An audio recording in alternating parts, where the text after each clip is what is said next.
Welcome back, everyone. We are two dudes talking 80s. I'm John. That's my partner in crime, Lewis. Hello. Looking very Tom Cruise, risky business like. Don't scoot back. I don't want to see if you're not wearing pants and wearing tighty whities. I don't want to know about that.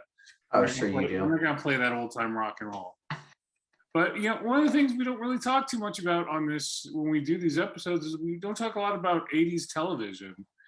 And there was a lot of good 80s television. So we're going to talk about some of our favorite television episodes that happened in the 80s. So, Lou, do you mind if I start this one off? No, go right ahead, sure. All right, well, cool. I'm going to start this off. This was an episode called In Concert. This premiered February 11th in 1980, and it was WKRP in Cincinnati. For those that don't remember, back in the I don't know if it was late 70s, early 80s, but The Who had a concert at Riverfront, Coliseum? Yeah, Riverfront Coliseum. The band was late to sound check. And so they started doing a sound check. The crowd outside thinking was, oh my God, the concert started and we're not in, stormed the facility, and 11 people actually got crushed and killed during this incident. Kind of a strange thing for a comedy to do, a take on this, but I thought it was really, really well done. It shows them that WKRP was supposed to be promoting this concert and they're all excited, and then it shows the next day the aftermath of knowing that they were involved in something and promoting something like this, and what needed to be done. And I thought they did a fantastic job. I thought they really captured what the essence of that tragedy was. And again, I thought it was a real interesting take for a comedy to do something like that. So it's something that always stuck in my head. One of the more important episodes I've ever seen on TV. And again, it was out in the early 80s. So that would be one of my picks. Yeah, that's a good pick. I remember that episode, and yeah, it was like it was a big tragedy because several people got trampled to death, and it. I remember that being sort of shocking that they were taking on that topic, especially it being like really recent, right? I mean, it was like it happened one week, and it like happened maybe even a day or two after it. It was crazy. I don't know exactly the time frame between when it actually occurred and when the episode. I figure they need some time to, write a script and record it. But yeah, they did get it out pretty quickly. So kudos to everyone involved. And, I thought it hit all the right tones, and pretty important episode. Yeah, for sure. Let's see, what do I have on my list here? As long as you don't go back any further. Okay, I'm going to go with the final episode of MASH. I hate you. And really, I thought for sure that there were like any of them that were going to cross over on each other. But yeah, it's like a 2.5 hour extravaganza. Everybody was watching that thing. It like broke all kinds of records. And I think the only ones that came close were like the finale of Cheers. And there was another one, which I can't remember. I think You Shot JR was close too. Okay. And yeah, I don't remember a lot of it. I remember I watched it. I remember like Hawkeye had a nervous breakdown, and he had the doctor's character, I think his name was Sidney, was trying to coach him through it. And it was just super sad, man. It was super sad to actually see them all going their separate ways. And I just remember being really emotionally touched, and especially the last scene where the helicopter's taking off and you see written in rocks on the dirt goodbye. It really tugged at one's heartstrings. So that's my first call. That's a great call. That actually, I think it's still today is probably the TV show that got the most views. I was reading it. It was 125 million viewers for that Wow. episode. I remember that was, before, you could stream and, record anything. So everyone, that was must see watch TV. And yeah, I mean, the reason Hawkeye, if you remember it, had that nervous breakdown was because of the incident on the bus. Right. He was telling the psychologist or psychiatrist that he was trying to get that woman to keep the chicken quiet so they weren't discovered by the enemy. And then you find out at the very end that he actually was telling her to keep the baby quiet. So the woman actually killed the baby to keep the baby quiet. And yeah, I remember that was another one. You're like, oh my gosh, that came out what, 1983, I think. I think you're right. It's the So early yeah, I 80s. mean that was crazy. And again, we all had our plans. We all were watching that. I think pretty much every TV was tuned to that. So you'll never see an event like that again, sadly. But good call. All right, I'm Thanks. gonna pick one that's really not a lot of people remember this, but it was one of those episodes that always stuck with me. And it came out June of 1989, so it just makes the cut. And the episode was called "Dig That Cat, He's Real Gone," and that was from Tales from the Crypt. Oh, nice one. And yeah, not a lot of people talk about that show. This particular episode, I sorry, I'm gonna mispronounce the actor's name, but Joe Pantoliano, I think is his name, was given given 9 lives by a doctor who took out a gland from a cat and implanted it into Joe Pantoliano's character's brain, so he could, he's had presumably 9 lives.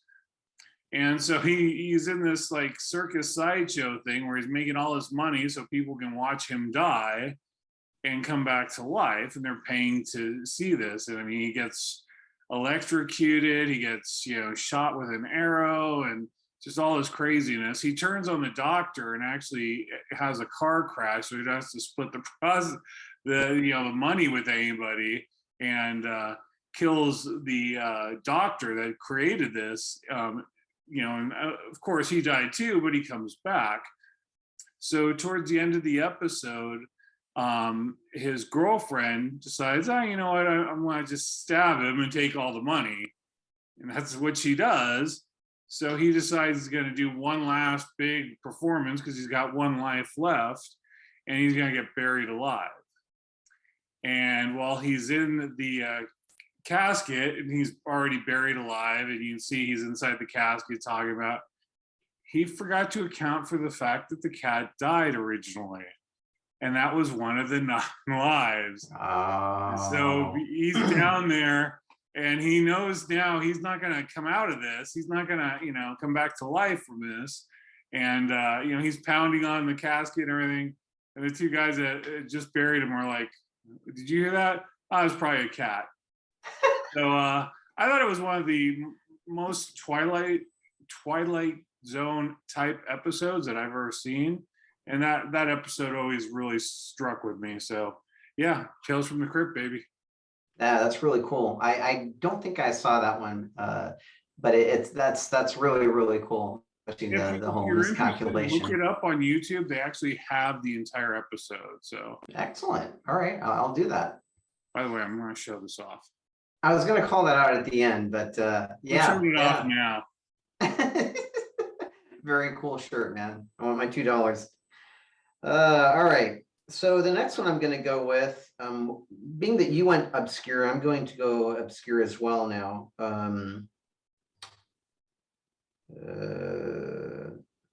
Okay.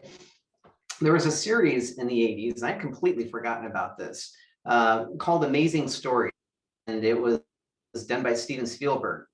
And there was this one specific episode that actually came up on Facebook. Somebody was talking about it. It's like, oh man, I forgot about that episode and how awesome it was. And after I actually started looking into it, I realized that some of the folks that were playing in it were pretty A-listers, like Kiefer Sutherland and Kevin Costner. They were actually playing key roles in this thing.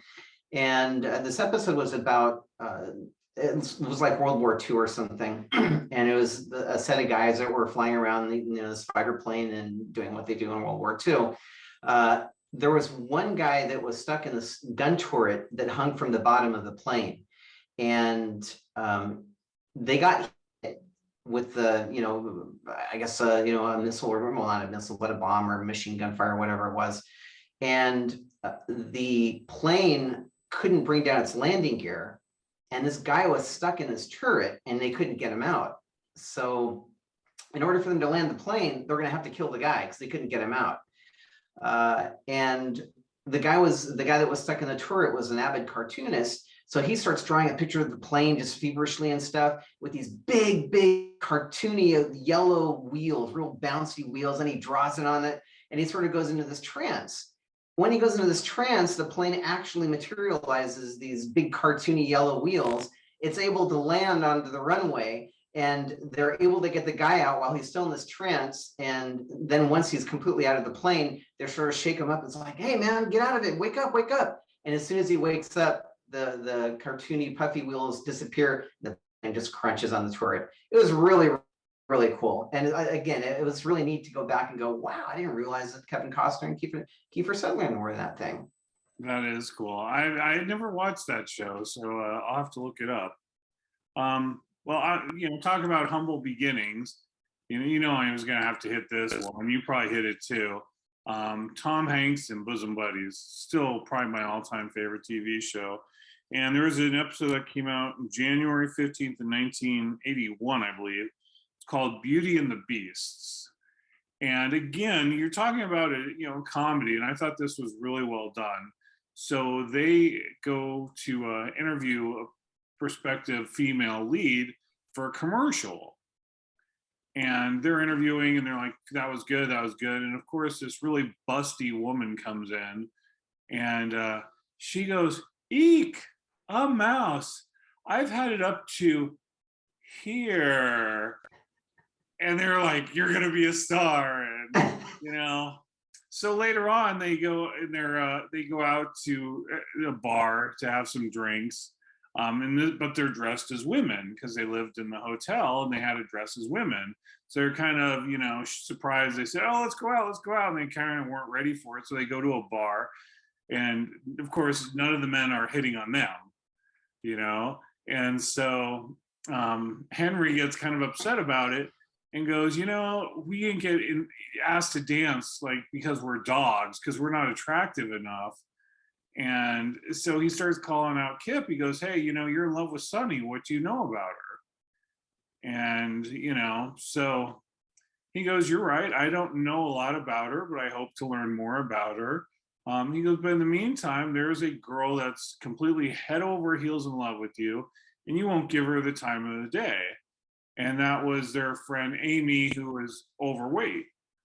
And he's like, and he caught him on that. He's like, yeah, so until you get your stuff together, don't be bringing it to me. You got to figure out what's going on with her. And so I thought it was a really good episode, kind of, turning the tables on, but especially back then where it was, the women were more often viewed as the sex objects. I think it's, changed significantly since then. And for a sitcom to talk about this and wait, what makes somebody attractive and all this. And I thought it was very well done. And it did make you think about, really what was important. So kudos to them. I think it was way before its time and a great episode. Awesome. Yeah, it very deep for a comedy, very, very similar to this sort of the WKRP in Cincinnati episode. But yeah, that one was very, it really made you think. It was pretty cerebral. Good stuff. Definitely a good call out. Let's see what else I got here in my phone here. I'm going to go with 21 Jump Street. And I don't remember very much about this episode other than the fact that Johnny Depp had his, it was a 68 Mustang or something like that. Might have been a little bit older. And that was his normal car that he drove and his character drove in the episodes. But there was one episode where he was trying to infiltrate something where there was drag racing involved. So the police department souped up his Mustang, put this big old blower on it sticking out of the hood, and so he was going out and drag racing with these teenagers. And he was having so much fun at it, he was starting sort of to turn, right? He was starting going, no, I'm going to beat this guy because I want to beat him, and not because he was actually there to try and bust whatever it was he was trying to bust. But again, I'm a big car fan. I thought that was really, really cool that they souped up his Mustang and then they returned it back to normal when it was done. I don't think I ever saw, I might have seen one or two 21 Jump Streets. They didn't really stick with me.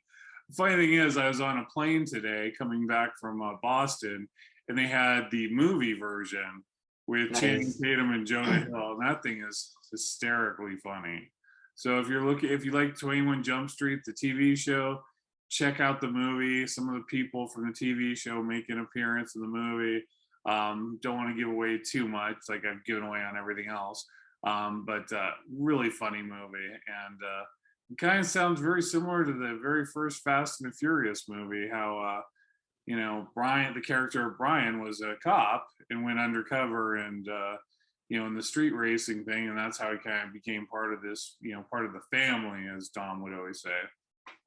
Those Fast and Furious fans out there. So lawsuit.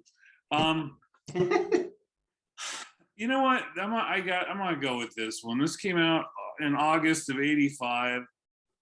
It was the 9th one, so I'm gonna say it's an episode. I guess I'm gonna be pretty loose on that. And it was called the 9th Annual Young Comedians Special, and it was on HBO. It was hosted by Rodney Dangerfield, and some of the comedians featured on that were the late Bob Saget, Yakov Smirnoff, Rita Rudner. But the reason I'm including this was the first time I ever saw Sam Kinison.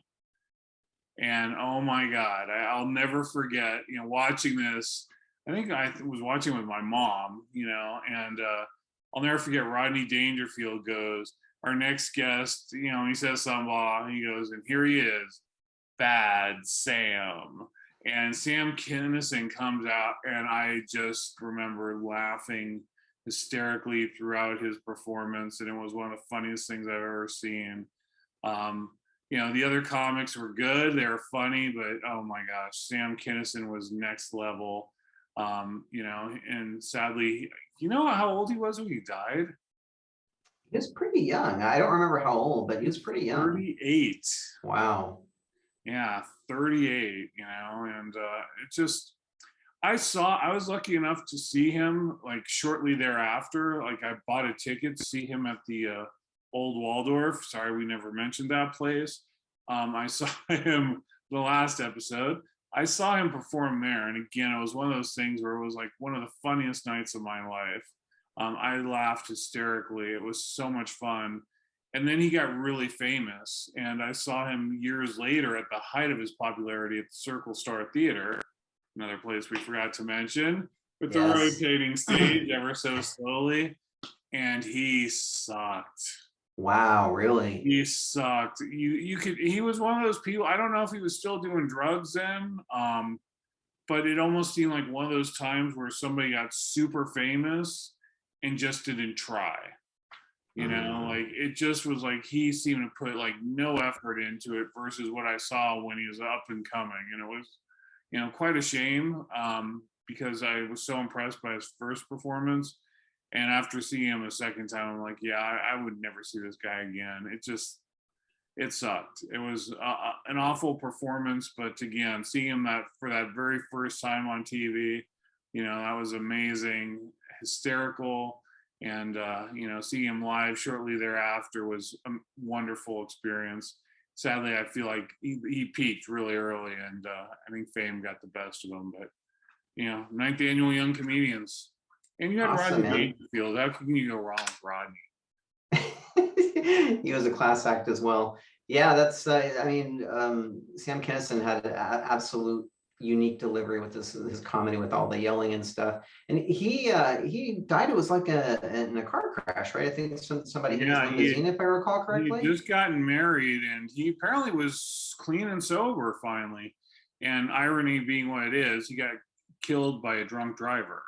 Wow. Yeah, so pretty tragic. 38 years old, but he certainly did a lot in his life. He he really was a preacher.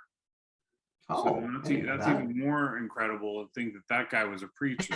So. Yeah. But man, was he hysterical. Yeah, he was pretty damn good. All right, well, I'm going to go back to Bosom Buddies, and I'm sure that you know that I was going to pull this one out.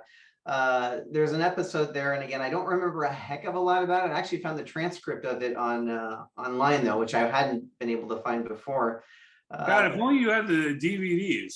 If only, man. If only I had the whole collection of them sitting on my desk over there in cellophane. If only I had them. Yeah. Well, they'd be unwrapped. But yeah, I remember the episode where it was God, why am I not remembering the name of their characters as women? It was Buffy and Hildegard. Hildy, that's right. Hildy. And so they either one of them or both of them volunteered as candy stripers. And so they're at the hospital, and there was this one guy there that didn't speak English. He was Portuguese.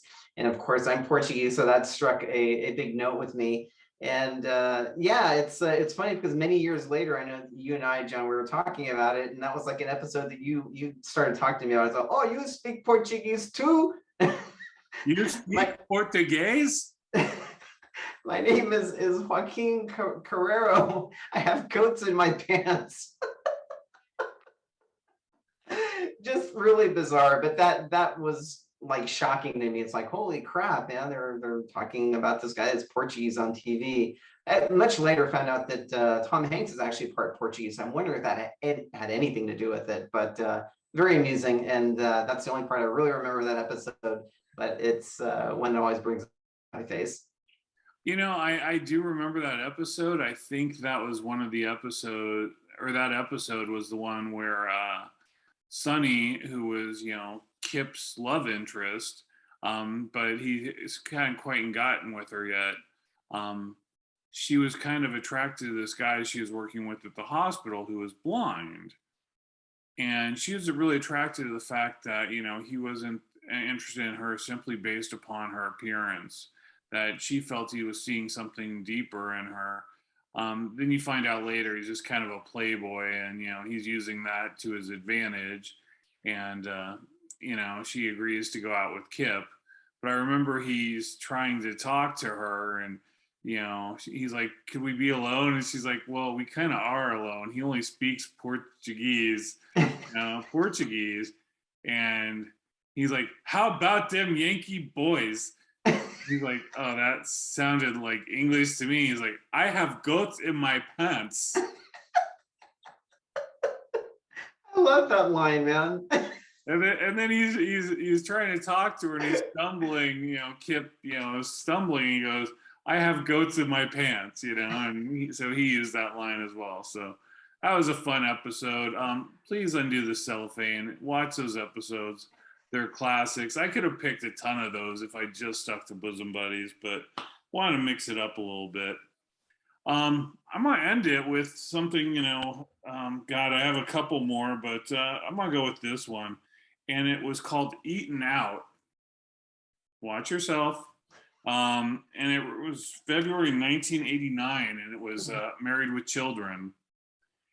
And I enjoy those comedies like, you know, The Office and things like that, where excuse me, they put people in these really uncomfortable situations, and you're kind of cringing for the characters and still kind of laughing. And this was one of those episodes. So basically, in the episode of Married with Children, Peg gets an inheritance, not significant. I think it was like $200 or something for the death of a family member. So the Bundys decide, oh, let's all go ahead and we'll get dressed up and we'll go to a fancy dinner. So they're all dressed up, and of course they're completely out of their element, and it's really awkward. And as they're eating, I don't know how this happened. Somehow Kelly and Bud got the money, like they were going to go pay or something. And Kelly goes to Bud, well, wait a sec, there's that concert I want to see. It's not like mom and dad are going to enjoy the meal anymore if they pay for it. And they boogie out on them. So you take the money and go to the concert. And now, you know, Al and Peg are stuck there with that bill. So I think finally Peg gets them out of there by, you know, saying they had a gun or something and, you know, walking out in true Bundy fashion. But I remember it was just so uncomfortable, and they were just sitting there talking about how the kids had abandoned them. And yeah, it was uncomfortable, very Bundy's like, and quite hysterical. Awesome. I used to love watching Married with Children, especially the early episodes, because Al had this angry tone to him, right? Everything that he said, like it was just for angry. As they went on, he sort of became more goofy and not as angry. But yeah, that's awesome. I vaguely remember that one, actually, now that you're bringing it up. Yeah, that was one of my favorite episodes from that show, and that's one of those ones I was looking for something that really stuck in my memory banks, and that one did the trick. Awesome. Awesome. Good call. Well, I think we've about covered our favorite TV episodes of the '80s. Lou, once again, thank you for looking like Tom Cruise today. You sure you want to see my underwear? I am tempted. We're trying to keep this family friendly. If you want to slide back, you know, across the screen though, that'd be pretty cool. Yeah, I don't think I have enough room. Ah, okay. Very cool. Well, and again, shout out to my wife. We were actually in Cape Cod, and there's this really cool record store, which of course I don't remember the name of it. And they had all these really cool shirts of different bands, different movies, real obscure stuff that you were just shocked to find. And I was looking at getting a Warriors shirt, and I noticed there was something wrong with it. It looked like, I couldn't tell if it was gonna be a problem after I washed it or not, like the material, like if it was gonna start ripping or not. And Nancy goes, "Oh, look at this one," pulls this out. I'm like, even better. This is '80s. I can do this. So yeah, shout out Better Off Dead and the record store, which name I can't remember. But if you're in Cape Cod, hey, look it up. So anyway, brother, anything you want to add before we sign off on this bad boy? Other than you've got a great shirt that's really, really awesome with the hamburger and the guitar. It's awesome. Awesome. Yeah, I got nothing else though. You got nothing else? Well, thank you for dressing up.